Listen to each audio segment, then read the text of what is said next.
Selamat datang ya, di channel Arya Satya. Video ini sebuah alur cerita novel audio, yang berjudul Si Iblis Kecil Wu Chen. Ikuti aja ceritanya, semoga terhibur. Terima kasih. Bab 103. Tidak perlu terlalu khawatir, dia bersama ahli di peringkat puncak. Chung Li dan dua gadis itu juga memiliki teknik tempur yang cukup kuat. Mereka bahkan bisa bertahan saat menghadapi Zixin. Permaisuri Mu berusaha menenangkan suaminya yang sedang banyak pikiran. Keadaan kekaisaranmu saat ini benar-benar sedang lemah setelah pertempuran besar sebelumnya. Saat ini mereka harus mengolah dan mencari banyak sumber daya untuk meningkatkan kekuatan.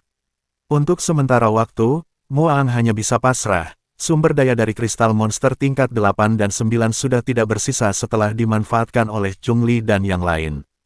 Tidak mungkin lagi membentuk pasukan dengan kristal roh yang lebih rendah dari itu. Di benua timur, ibu kandung Wu Chen, Sue Yao, tengah berkumpul di alun-alun salah satu bangunan di tempat tersembunyi bersama beberapa orang yang terlihat cukup kuat. Jadi benar kabar itu. Mereka kembali mengirim orang ke dunia kita. Itu benar Nyonya. Bahkan kali ini jumlahnya lebih besar dari sebelumnya. Bahkan baru-baru ini mereka mengerahkan sangat banyak sumber daya langka untuk menambah 3 orang Raja Surgawi untuk masuk ke sana. Wei Xiao yang menjadi pengawal mengabarkan berita yang dia dapat. Semua orang yang berkumpul bersama Sue Yao terdiam. Sebelumnya mendengar kalau monumen yang menjadi alat sebagai susunan pengiriman sudah hancur. Jadi menahan diri untuk mencegah Long Feng dan Paviliun Awan untuk bergerak. Mereka adalah orang-orang yang lebih dulu mencapai ranah abadi puncak dan memasuki benua timur. Benua yang disebut oleh penghuninya dengan sebutan benua kekacauan. Mereka berhasil bertahan di tempat itu secara sembunyi-sembunyi. Walau banyak di antara mereka yang tewas atau tertangkap, tidak terlalu sulit bagi lawan untuk mengetahui jati diri orang-orang yang berasal dari luar benua ini. Perbedaan dialek membuat mereka sangat mudah terekspos. Meski begitu, di tempat terkelam sekalipun, akan selalu ada secercah cahaya kebaikan. Tidak semua dari penghuni benua kekacauan merupakan orang-orang jahat. Ying Lu contohnya ikut membantu menyegel benua tempat ia berasal agar benua kekacauan tidak berhasil mewujudkan keinginan mereka kembali ke alam langit. Bagi kultivator yang beruntung saat memasuki benua, mereka akan mendapat pertolongan dari orang-orang seperti Ying Lu. Walau akhirnya harus terus bertahan di sana karena tidak bisa kembali ke tempat mereka berasal. Yang terjadi tidak sesuai dengan dugaan kita. Salah seorang yang paling tua di antara mereka berdiri dengan tangan terkepal. Kita harus melakukan sesuatu. Kalau tidak, mereka benar-benar akan menguasai dan menggunakan jiwa orang-orang untuk dijadikan sumber daya membuka jalan kembali ke alam langit. Kakek, sekarang apa yang harus kita lakukan? Suamiku juga belum diketahui kondisinya. Entah, masih hidup atau sudah mati. Pria yang disebut kakek oleh Sue Yao adalah kakek dari Ying Su, atau kakek buyut Wu Chen. Ia salah satu orang yang berhasil bertahan di benua kekacauan. Melihat wajah sedih cucu menantunya, Ying Kou tampak merasa bersalah. Selain Wei Xiao, ia juga sudah mengatur orang untuk mencari tahu keberadaan cucunya yang berada dalam tahanan Long Feng. Namun sejauh ini belum menghasilkan apapun. Keberuntungannya sejak ini hanyalah berhasil bertemu dengan Sue Yao. Ying Kou mendesah pelan, berharap saja suamimu belum dieksekusi. Biasanya jika tertangkap oleh Paviliun Awan atau Long Feng, mereka akan mengeksekusi di hadapan umum. Sekarang bukan dia yang harus kita utamakan, melainkan masalah besar yang akan menimpa dunia. Kita berasal. Dengan wajah lesu Ying Kou pergi keluar pelataran. Terpaksa menyakiti hati cucu menantu karena masalah besar jauh lebih penting untuk diutamakan. Ia mendekati salah seorang yang kini sedang berdiri sendirian di pelataran luar bangunan. Pria itu terlihat sangat berwibawa. Dia adalah orang terkuat di sana. Senior, bagaimana situasinya? Apa masih tidak ada kabar dari orang yang kau ceritakan? Tanya Ying Kou memulai pembicaraan. Apa yang kau harapkan Ying Kou? Kau tahu sendiri, tidak ada cara untuk berkomunikasi dengan dunia tempat kita berasal. Pria ini bernama Cheng Ta, ia hidup sudah lama di benua kekacauan. Berhasil mengumpulkan orang-orang yang masuk ke benua itu, menyusun kekuatan untuk melawan balik. Tapi sejauh ini, mereka masih menjadi orang-orang yang diburu. Apa dia benar-benar seorang ahli dalam penyegelan senior? Meski tidak sehebat Fang Fan, dia masih lebih baik dibandingkan orang lain. Hanya saja, dia orang yang sulit ditebak. Hatinya dipenuhi oleh dendam. Kau tahu sendiri, orang seperti itu tidak akan hidup bertahan lama, balas Cheng Ta.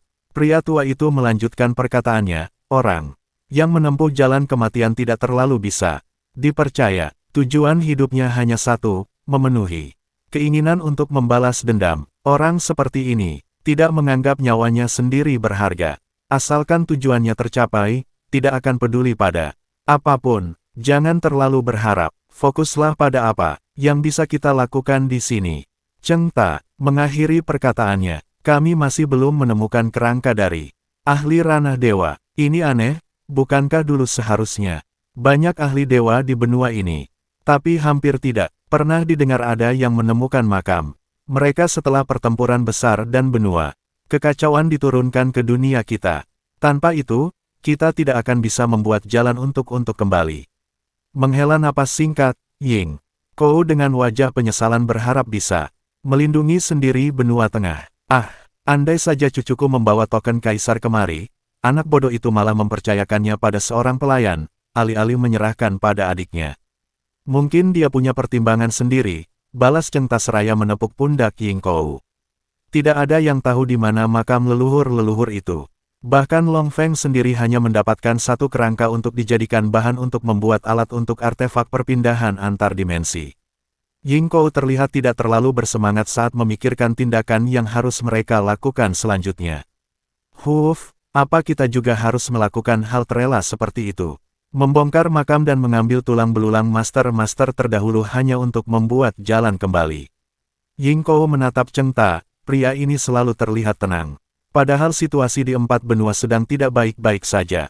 Yang ditatap hanya tersenyum tipis. Untuk saat ini kau tidak perlu terlalu banyak berpikir. Kita, tunggu saja dia membuka celah baru dari luar sana. Atau keturunanmu membawa token kaisar ke sini. Hanya pemilik token yang bisa bebas keluar masuk dari dan ke benua kekacauan. Ah, andai aku tahu fungsi token itu sejak lama, aku pasti sudah membawanya saat pergi ke sini. Ucap Ying Kou merasa leluhurnya terlalu merahasiakan kegunaan token kaisar. Kakek, apa keempat benua akan bisa bertahan dari gempuran 6 raja surgawi dan 4 naga? Sue Yao datang dengan wajah cemas. Dia teringat kembali dengan putranya yang ada di luar dimensi benua kekacauan. Ying Kou tidak tahu harus mengatakan apa. Dia tahu pasti jika wanita di hadapannya sedang memikirkan putranya. Cheng Ta yang melihat Ying Kou kebingungan menggantikannya untuk bicara. Tenanglah Sue Yao, aku yakin putramu akan baik-baik saja. Lagi pula, orang-orang tua itu pasti tidak akan diam saja. Maksud senior, kultivator tingkat dewa yang ada di dasar lautan. Mendengar perkataan Ying Kou, kedua alis Sue Yao mengernyit. Dia tidak mengerti apa yang dibicarakan oleh kedua orang tua di dekatnya. Ying Kou menjelaskan kalau Cheng Ta pernah secara tidak sengaja bertemu dengan Long Ming bersama satu naga lain dan seorang raja surgawi. Saat itu Cheng Ta masih seorang abadi di tahap puncak dan sedang mencari celah untuk pergi ke benua timur, yang kemudian mereka ketahui lebih dikenal sebagai benua kekacauan. Melihat Ying Kou mengajak Sue Yao pergi, Cheng Ta menghela napas berat. Dia sendiri tidak terlalu yakin jika 3 orang yang dia temui dulu masih berada di tempat itu. Sudah 200 tahun, entah kalian masih hidup atau sudah pergi ke alam atas, leluhur. Batin Cheng Ta, andai tidak bertemu dan mendapat sedikit petunjuk tentang daerah aman di sini. Mungkin nasibku tidak akan seberuntung ini. Bisa hidup dan meningkat hingga seperti hari ini. Bab 104, Wu Chen yang terbang sendiri akhirnya mulai mendekati ibu kota Jingin. Sebelum sampai di kota Tu, ia melintas di atas satu kota sebelum Jingin. Pemuda berambut putih itu berhenti sesaat, perhatiannya tertuju pada kota kecil yang terlihat sangat ramai dan terlalu sibuk. Bahkan bagian luar benteng kota terlihat banyak orang yang datang dari arah kota Jingin. Dari ketinggian udara, Wu Chen bisa melihat orang-orang terlihat sibuk berlarian ke sana kemari. Cepat obati yang terluka, utamakan yang terluka parah lebih dulu. Seorang ahli pengobatan memberi perintah pada alkemis atau tabib-tabib muda untuk segera bertindak. Keringat menetes di kening para alkemis, mereka tampak sangat lelah mengobati orang-orang yang datang. Master, ini tidak ada habisnya, aku sudah mulai kehabisan energi spiritual, ucap salah seorang alkemis wanita yang terpaksa mengeluh karena energi sejatinya sudah mulai menipis. Ya sudah. Kau istirahatlah lebih dulu, bergantian dengan yang lain setelah kekuatanmu kembali, balas pria yang disebut master oleh alkemis wanita. Tuan kota, bagaimana situasinya? Apa benar jika ibu kota kembali mendapat serangan dari monster naga? Orang yang disebut tuan kota mengangguk dengan wajah cemas. Nama tuan kota ini adalah Chang Yuan. Masih satu kerabat dengan Jenderal Chang San. Ia memimpin dan mengawasi kota Fuyu. Situasinya jauh lebih pelik dari itu Master Xuan, bukan hanya ada naga. Tapi dari penjelasan penduduk yang berhasil melarikan diri, ada satu orang lagi yang tingkat kekuatannya jauh lebih mengerikan. Tapi mereka tampaknya tidak terlalu berniat mengejar orang-orang yang kabur. Chang Yuan mengakhiri penjelasannya, kepalanya menoleh ke berbagai arah melihat kepanikan. Bahkan yang masih sehat, terlihat mulai pergi menjauhi kota Fuyu. Meski mendapat informasi kalau naga dan manusia dari benua timur tidak mengejar pelarian, Chang Yuan tetap terlihat cemas dengan situasi saat ini. Tidak menutup kemungkinan kota yang ia pimpin juga akan mendapat serangan. Jarak antara kota Fuyu dan Jingyin tidak bisa dikatakan jauh. Jika mereka terbang dari sana, hanya akan menghabiskan waktu 2 batang dupa. Lebih kurang 1 jam perjalanan. Chang Yuan berjongkok di dekat pria yang saat ini sedang ditangani oleh Master Xuan. Pria yang terluka itu berpakaian mewah, jelas bukan penduduk biasa. Tuan, siapa namamu dan bagaimana situasi di Jingyin? Yang ditanya menatap dengan raut ketakutan. Dia berbicara dengan terbata-bata, bukan hanya karena takut, tapi juga menahan sakit dari luka-lukanya. Nah, namaku Leng Tan. Situasinya sangat buruk. Kaisar saat ini sedang bertarung melawan naga yang terlihat seperti macan atau singa. Sebelumnya kami sudah berusaha melawan sekuat tenaga. Tapi ranah bumi dan langit hanya seperti lalat bagi monster itu. Pria yang terluka itu berhenti sejenak untuk menghirup napas. Sesekali dia terbatuk memuntahkan darah, tampaknya luka dalamnya cukup parah. Kaisar Yingkong tidak sekuat Yingsu, walau dia dibantu oleh beberapa jenderal dengan ranah abadi dan jiwa, kurasa tidak ada harapan memenangkan pertarungan. Apalagi pria itu belum bertindak sedikit pun, dia hanya menyaksikan.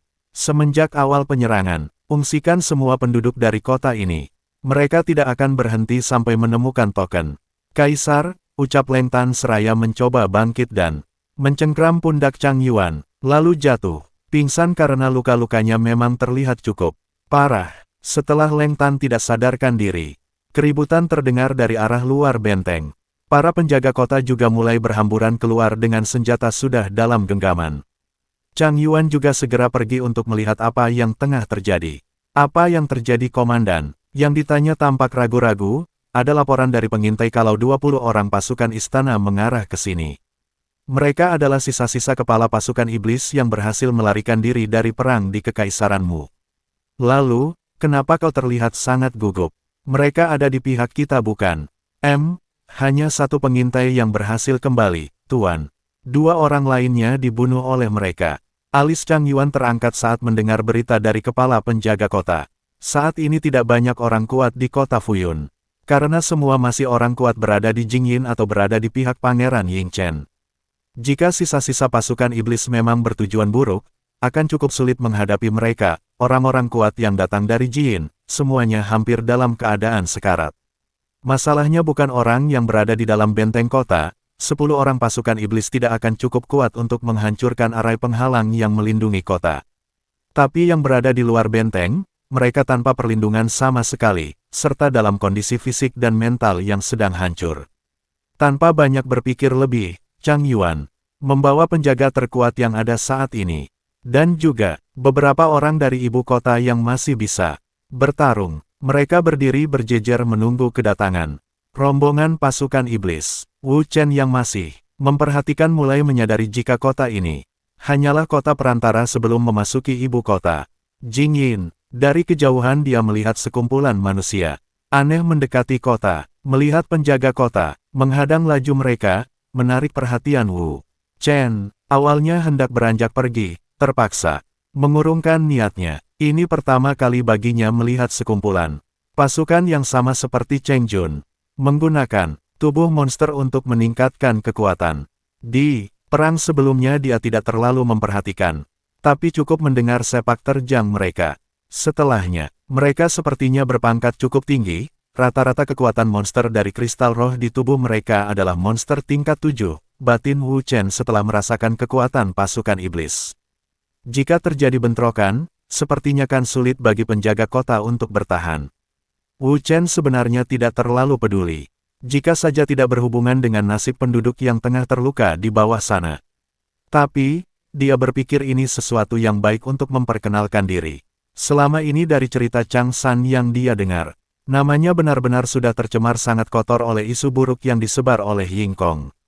20 orang berhenti di depan penjaga kota, wajah orang-orang ini terlihat jauh lebih muda, jumlah penjaga kota sebenarnya jauh lebih banyak dari pasukan iblis. Tapi yang menyambut pasukan iblis saat ini hanya berjumlah belasan orang saja. Karena prajurit dengan ranah raja ke bawah sepertinya tidak akan berarti banyak. Chang Yuan meminta mereka untuk melindungi orang-orang yang ada di luar benteng dan tetap membantu melakukan perawatan.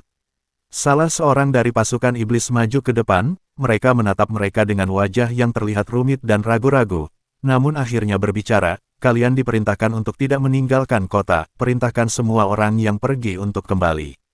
Chang Yuan mencoba bersikap ramah, dia memberi salam kepalan, walau sebelumnya pasukan iblis berbicara tanpa beramah tamah. Tuan, bagaimana keadaan ibu kota? Apakah naga sudah berhasil dikalahkan? Bukan balasan baik yang didapat oleh Chang Yuan, namun tatapan tajam merendahkan. Kau tuan, kota Fuyun, bukan, bersyukurlah saat ini, pengkhianatan kerabatmu Chang San pada kaisar Ying Kong tidak dipermasalahkan. Lakukan saja seperti yang kami perintahkan, bawa kembali orang-orang yang pergi meninggalkan kota, ucap pria yang menjadi pemimpin kelompok pasukan iblis. Pria ini memiliki 2 lengan monster kera. Satu orang lain maju, seorang pria dengan lengan kiri tidak jelas dari jenis monster apa. Terlihat seperti tangan manusia dengan kuku yang cukup panjang, namun berukuran sedikit lebih besar dan berwarna hijau. Dia melemparkan sebuah tali khusus yang berguna untuk menekan kultivasi seorang kultivator. Petik 2. Ikat semua ahli mulai dari tingkat abadi ke atas. Mereka semua sedang terluka, tentu tidak sulit melakukannya, lalu ikat diri kalian sendiri. Chang Yuan akhirnya tidak tahan, ia menatap mereka dengan niat membunuh. Ranah asli 20. Orang di hadapannya tidak lebih dari ranah raja. Bahkan sebagian dari mereka hanyalah seorang pemurnian Qi, namun berani bertindak lancang pada mereka dengan ranah yang lebih tinggi. Anak muda, aku menunjukkan keramahan pada pakaian yang kalian kenakan. Tapi kalian bertindak terlalu jauh.